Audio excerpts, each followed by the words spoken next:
Countless African American cemeteries lay buried and forgotten underneath Clearwater's growth, but one group is bringing honor back to those lives forgotten. My grandparents are buried here, Amanda and Charlie Smith, and it's a cemetery that's been forgotten.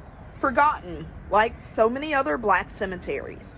But the Whispering Soul African American Cemetery Restoration Project wants to breathe new life into the site, like Tanya Barber, who lives directly next door. This house was for sale. I didn't realize what was next door.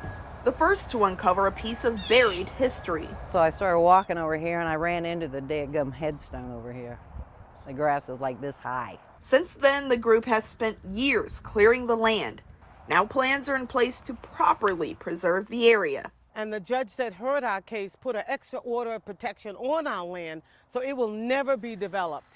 And the history, never forgotten. One of the things that we're doing is working to create educational programming for K through 12, where students will be able to do place-based learning about various cemeteries that have been erased or discarded or mismanaged or whatever the case may be. In Clearwater, Jada Williams, ABC Action News.